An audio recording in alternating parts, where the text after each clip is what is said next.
Hello everyone, एक बार फिर से आप सभी का मोस्ट वेलकम। ये है अपनी हिस्ट्री की क्लास और जैसा कि शेड्यूल है हमारा, हिस्ट्री की क्लास आपको डेली मिलती है बच्चों 5 बजे। ये जो अपनी क्लास है इसमें हम चैप्टर फर्स्ट जो है अपना ईंटें मनके और अस्थियां, इस चैप्टर के जिस टाइप के क्वेश्चंस, जैसे परीक्षा में इस चैप्टर से पहले जो फर्स्ट चैप्टर है इससे एक ऑब्जेक्टिव टाइप का प्रश्न आएगा, एक अति लघुत्रात्मक प्रश्न आएगा और एक निबंधात्मक प्रश्न 4 नंबर का आएगा।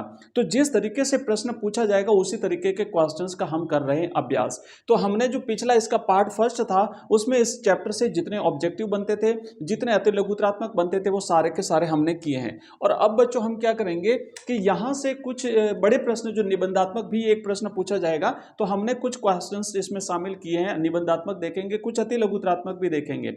हालांकि लघुत्रात्मक भी है तो लघुत्रात्मक पढ़ने से क्या होगा, अपने अति लघुत्रात्मक जो है वो कवर हो जाएंगे और अगर बड़ा प्रश्न भी उस टॉपिक से रिलेटेड आता है तो अपन बड़े भी कर लेंगे। तो ये सारी चीजों को ध्यान में रख करके हमने इसमें ये जो क्वेश्चन शामिल किए हैं। फिर भी कुछ प्रश्न जो बच जाएंगे तो हम नेक्स्ट जब ये इस तरीके से करते जाएंगे, बीच बीच में कुछ बड़े प्रश्न जो बाकी जो चैप्टर्स हैं उन सभी चैप्टर्स को मिला करके मैं आपके लिए लेकर के आऊंगा। तो आइए करते हैं शुरू और देखते हैं इसका पहला प्रश्न।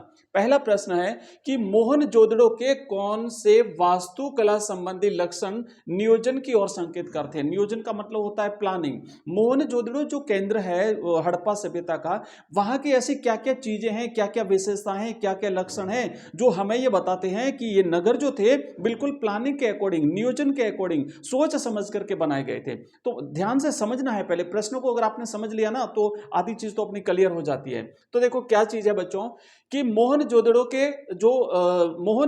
के निम्नलिखित वास्तुकला संबंधी लक्षण नियोजन की ओर संकेत करते हैं। पहला था नगरों का 2 भागों में विभाजन। सुव्यवस्थित तरीके से नगर बनाए गए थे और दोनों नगरों को अलग अलग बनाया गया था। 2 प्रकार के नगर थे, बड़े नगर और छोटे नगर। तो पहला लक्षण तो यह है कि नगरों का 2 भागों में विभाजन। दूसरा क्या था, जल निकासी की समुचित व्यवस्था। अब आप सोचिए आजकल जैसे शहरों में या फिर गांवों में भी आजकल तो सड़कें जो बनती है, गलियां जो बनती है, वहां पे दोनों साइड में गलियां छोड़ी जाती है ताकि जो गंदा पानी हो वो निकल जाए और बाहर की तरफ उसे छोड़ा जाए, ताकि कीचड़ नहीं फैले, गंदगी नहीं फैले।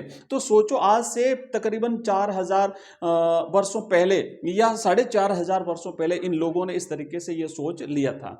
नेक्स्ट प्रश्न है हमारा, इसी प्रश्न की कुछ और विशेषता देखेंगे। दूसरा है कि अगला और क्या था, तो सड़कों और गलियों का ग्रिड पद्धति से निर्माण किया जाना, है ना। ऐसे सड़कें ऐसे बनी हुई थी, ऐसे सीधी सड़कें थी और इस तरीके से भी ऐसे सीधी सड़कें थी, तो समकोण पर काटती थी, एक ग्रिड बना हुआ था। कितना सुव्यवस्थित, कितना सुनियोजित जो है वो सारी चीजें यहाँ पे ये बनी हुई थी। फिर क्या था नेक्स्ट, आवासों का निश्चित योजना के अनुसार निर्माण किया जाना। बिल्कुल व्यवस्थित तरीके से, जैसे आजकल कॉलोनियां काटी जाती हैं, कॉलोनीज होती हैं तो एकदम सीधी सड़क होती है, वहां पे लॉन होता है, गार्डन होता है, स्विमिंग पूल होता है, पब्लिक पार्किंग होती है, लाइब्रेरीज होती हैं। तो ऐसी की ऐसी सारी व्यवस्थाएं वहां पर भी मिलती हैं और समान आकार की ईंटों का प्रयोग किया जाता था। आजकल जैसे ईंटें होती है बिल्कुल उनका लंबाई चौड़ाई एकदम निश्चित होती है, निर्धारित आकार होता है। तो ऐसी चीजें जो है वो उस दौरान भी होती थी। तो इन सारी चीजों से हम ये कह सकते हैं कि बिल्कुल एक प्लानिंग के तहत इसका निर्माण हुआ था। अब देखो प्रश्न जो है ना, इस प्रश्न को घुमा करके भी पूछा जा सकता है कि आप कैसे कह सकते हैं कि हड़प्पा सभ्यता एक नगरीय सभ्यता थी या हड़प्पा सभ्यता एक सुनियोजित नगरीय सभ्यता थी। तब भी हमें ये सारे क्वेश्चन इसी तरीके से लिखने हैं। आइए आगे बढ़ते हैं नेक्स्ट प्रश्न की तरफ। और दूसरा प्रश्न है बच्चों हमारा कि मोहनजोदड़ो के गृह स्थापत्य की कोई 2 विशेषताएं बताइए, लिखिए। या फिर अगला प्रश्न आ सकता है कि मोहनजोदड़ो के आवासों की कोई 2 विशेषताएं बताइए, जो भवन होते थे उनकी क्या क्या विशेषताएं थी, कोई 2 विशेषताएं बतानी है। तो हम लिखेंगे कि मोहनजोदड़ो के गृह स्थापत्य यानी आवासों की प्रमुख 2 विशेषताएं इस प्रकार हैं। पहला तो यह था कि मोहनजोदड़ो के प्रत्येक घर में एक स्नानागार होता था जिसका फर्श ईंटों से निर्मित होता था। तो मतलब वहां पे स्नान करने के लिए बाथरूम बनते थे। दूसरा क्या होता था, स्नानागार की नालियां दीवार के माध्यम से सड़क की नालियों से जुड़ी हुई थी। तो जैसे मान लीजिए ये मुख्य सड़क है और यहाँ जो मकान होते थे बिल्कुल एकदम इस टाइप के सड़क के, और इनका दरवाजा सड़क के पिछली साइड में खुलता था, ध्यान रखना इस साइड में नहीं खुलता था। लेकिन जो बाथरूम होते थे ना उसकी जो ये मान लो जो ये नाली थी, तो इनका पानी बिल्कुल ऐसे नालियों में छोड़ा जाता था। सभी घरों का पानी जो है वो नालियों में छोड़ा जाता था। तो कितने व्यवस्थित तरीके से मकान बनते थे। फिर क्या होता, मोहनजोदड़ो के कई आवासों में कुएं थे जो प्राय एक ऐसे कक्ष में बनाए जाते थे जिसमें बाहर से आया पानी बाहर से आया जा सकता था। संभवतः इसका प्रयोग राहगीरों द्वारा किया जाता था। तो घरों में कुएं भी मिले हैं। ये आप इसकी जो व्यवस्थाएं थी, लक्षण थे, विशेषताएं थी, वो लिख सकते हैं। नेक्स्ट प्रश्न एक और बन सकता है कि हड़प्पा सभ्यता की कोई 3 विशेषता, हड़प्पा सभ्यता की लिपि की कोई 3 विशेषता बताइए। जो लिपि वहां की मिली है, जो हड़प्पाई चित्रात्मक लिपि, भाव चित्रात्मक लिपि जिसे हम कहते हैं, क्योंकि चित्र बने हुए हैं इसीलिए इस लिपि को भाव चित्रात्मक लिपि कहते हैं। इसमें से अति लघुत्रात्मक प्रश्न बनेंगे। एक प्रश्न आएगा तो यह पूछा जा सकता है हड़प्पाई लिपि, हड़प्पा की कौन सी लिपि थी, तो आप लिखेंगे हड़प्पा की भाव चित्रात्मक लिपि थी, जिसे आज तक पढ़ा नहीं गया है।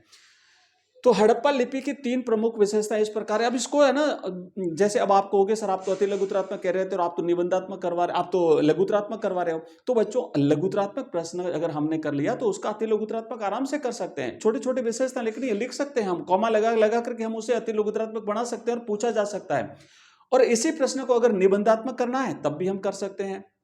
तो देखो पहला क्या था कि हड़प्पा लिपि वर्णमालीय न होकर चित्रमय थी। अलग अलग प्रकार के चित्र बने हुए थे, जैसे ऐसे बना हुआ चित्र, इस तरीके से बना हुआ चित्र, ऐसे अलग अलग टाइप के चित्र बने हुए थे, अक्षर नहीं थे वहां पे। फिर क्या था कि यह लिपि संभवतः दाएं से बाईं ओर लिखी जाती थी, मतलब इस तरीके से यहां से लिखी जाती थी, ऐसे लिखी जाती है ना, ऐसे लिखी गई है, मतलब दाएं से बाईं ओर आई है। इस लिपि को अभी तक पढ़ा नहीं जा सका है, इसीलिए इसे रहस्यमय लिपि भी कहते हैं। तो पहला तो क्या है कि चित्रमय, इसे भाव चित्रात्मक लिपि कहते हैं। दूसरा क्या है, दाईं तरफ से बाईं तरफ लिखी गई, जैसे उर्दू लिखी जाती है, हिंदी जैसे बाईं से दाईं तरफ लिखी जाती है, तो उर्दू की तरह लिखी जाती थी। और फिर क्या था कि इसे अभी तक पढ़ा नहीं जा सका है, ये एक रहस्यमय लिपि है। अब देखो अगर मान लो अति लघुत्रात्मक प्रश्न आवे कि हड़प्पाई लिपि की विशेषता बताई, तो हम लिखेंगे ये एक भाव चित्रात्मक लिपि थी जिसे अभी तक पढ़ा नहीं गया है, और पढ़ा नहीं गया है, जो दाईं ओर से बाईं ओर लिखी जाती थी। हो गया एक लाइन में, 1.5 लाइन में, या ज्यादा से ज्यादा 2 लाइन में अपना आंसर कंप्लीट। अब देखो नेक्स्ट क्वेश्चन की तरफ चलते हैं। चौथा एक और प्रश्न है हड़प्पा लिपि की, तो ये तो हो गया कंप्लीट। अब देखो 5वां प्रश्न है हड़प्पा सभ्यता का अंत कैसे हुआ। अब ये बड़ा प्रश्न बनेगा, ये निबंधात्मक प्रश्न बनेगा, या हड़प्पा सभ्यता का अंत कैसे हुआ, क्या क्या कैसे कैसे प्रश्न आ सकते हैं। पहले तो प्रश्न देखिए फिर आंसर देखते हैं। फिर क्या, हड़प्पा सभ्यता के पतन के प्रमुख कारण बताइए, क्या क्या कारण रहे। या फिर हड़प्पा सभ्यता के पतन से संबंधित कोई 3 कारण बताइए, क्या क्या कारण रही है। इस तरीके से प्रश्न आ सकते हैं। तो अब हम देखेंगे हड़प्पा सभ्यता के पतन के कारण। अब इसमें से जो बड़े प्रश्न बनेंगे उसमें एक तो ये बनेगा, है ना, एक ये बनेगा हड़प्पा सभ्यता की विशेषताएं बताइए। हड़प्पा सभ्यता एक सुनियोजित नगरीय सभ्यता थी, कैसे समझाइए। तो इस तरीके के प्रश्न आएंगे, बड़े प्रश्न, इसलिए सोच समझ करके अपनी तैयारी करनी है। प्रश्न ये है, तो इसका आंसर ये लिखना है कि हड़प्पा सभ्यता आंतरिक और बाह्य व्यापार के संतुलन पर आधारित थी। मतलब एक दूसरे नगर के साथ भी इनका व्यापार होता था, क्योंकि उच्च प्रकार के वहाँ शिल्प उद्योग थे, रत्न उद्योग थे, कई प्रकार की चीजें वहाँ पे बनती थी, कृषि भी होती थी। और इनका बाकी जो विश्व की जो अन्य सभ्यताएं थी जैसे मेसोपोटामिया आदि, उनके साथ भी इनका व्यापार होता था। तो ये क्या थी, एक व्यापार पर टिकी हुई सभ्यता थी। विभिन्न कारणों से यह संतुलन टूट गया, व्यापारिक रिलेशन टूट गया और इस सभ्यता का पतन हो गया। हालांकि इसके पतन के कारणों के विषय में पुरातत्वविद एकमत नहीं है। हड़प्पा सभ्यता के पतन यानी अंत के प्रमुख कारण इस प्रकार हो सकते हैं। तो क्या क्या कारण हो सकते हैं। पहला कारण है बच्चों जलवायु परिवर्तन। जलवायु परिवर्तन की वजह से, जैसे मान लीजिए वहां पे जो सिंधु नदी थी उसकी सहायक नदियां थी, किसी कारणवश नदी का रास्ता बदल गया हो, किसी कारणवश नदी सूख गई हो, किसी कारणवश नदी में बाढ़ आ गई हो, कई सारे कारण जो थे। तो ये जलवायु परिवर्तन को भी हम मान सकते हैं, भयंकर ठंड पड़ी हो, भूकंप आया हो, और ऐसे कई कारण हो सकते हैं। दूसरा कारण है कि वनों की कटाई। अब है ना, ये अगर बड़ा प्रश्न हो तो इन आपको एक एक पॉइंट को एक्सप्लेन करना पड़ेगा, समझाना पड़ेगा आपको डिटेल में, है ना। वनों की कटाई हो गई हो तो फिर उन्हें लकड़ी की समस्या और आवास की समस्या, ये सारी चीजों की तकलीफ उन्हें हुई। फिर हो सकता है अत्यधिक वृष्टि, यानी ज्यादा बारिश हुई और बाढ़ आ गई हो तो वो सभ्यता नष्ट हो गई, ये भी कारण हो सकता है। या फिर नदियों का सूख जाना अथवा मार्ग बदल देना, ये भी उसके पतन का एक कारण हो सकता है। इनको सारों को एक्सप्लेन करोगे तो आपका बड़ा प्रश्न 4 नंबर का आराम से हो जाएगा। फिर क्या है कि भूमि का अत्यधिक उपयोग, ज्यादा उपयोग करने से भूमि अनुपजाऊ हो गई, तो फिर उस लोग दूसरी जगह चले गए छोड़ करके, तो ये भी एक कारण हो सकता है। इसके अलावा और देखो, और जो है वो, हाँ, ये इतने जो जो है वो कारण आपको लिखने हैं और इसे एक्सप्लेन करेंगे तो बड़ा प्रश्न हो जाएगा। बच्चों अगला क्वेश्चन है आद्य शिव क्या है। ये एक छोटा प्रश्न आ सकता है, अति लघुतरात्मक प्रश्न आ सकता है, 1 नंबर का प्रश्न आ सकता है। और मैं आपको बता दूं बच्चों, जो सीरीज है ना अपनी, ये लगातार चलती है। हिस्ट्री की क्लास एवरीडे शाम को 5 बजे आती है, इसके जस्ट बाद में इंग्लिश की क्लास 6 बजे आती है, उसके जस्ट बाद में 7 बजे पॉलिटिकल साइंस की लाइव क्लास आती है, और उसके बाद में फिर ज्योग्राफी की अपनी लाइव क्लास आती है। हिंदी कंपलसरी और हिंदी साहित्य दोनों की क्लास मॉर्निंग में 6 बजे और 7 बजे रहती है। कंप्लीट कोर्स अगर बच्चों आप चाहते हो तो हमारा ऐप है एजुकेशन राइज, लिंक इस वीडियो के डिस्क्रिप्शन में दिया हुआ है, डाउनलोड कर लीजिए। वहां पे आपको सारे कोर्सेज मिल जाएंगे, मॉडल पेपर मिल जाएंगे, टेस्ट सीरीज मिल जाएगी, नोट्स मिल जाएंगे। ओनली नोट्स अगर चाहते हो तो सिर्फ 11 रुपए में, मॉडल पेपर ओनली 29 रुपीज में, और अगर आप टेस्ट सीरीज ज्वाइन करना चाहते हो तो केवल 11 रुपए में, है ना। कोर्स अगर कंप्लीट कोर्स आप चाहते हो फुल वैलिडिटी के साथ में तो 99 रुपीज में। तो इस तरीके से हमारा कोर्सेज रहेगा। चलो इसका आंसर देखते हैं, आद्य शिव क्या है। तो देखो बच्चों, मोहनजोदड़ो से प्राप्त एक मोहर, एक मुद्रा मिली है, और जिस पर एक योगी की आकृति मिली है, और जिसके चारों ओर पशु भी अंकित हैं, उसे हम शिव का आदि रूप अर्थात आद्य शिव कहा जाता है। सर जॉन मार्शल ने इसे पशुपति शिव भी कहा है।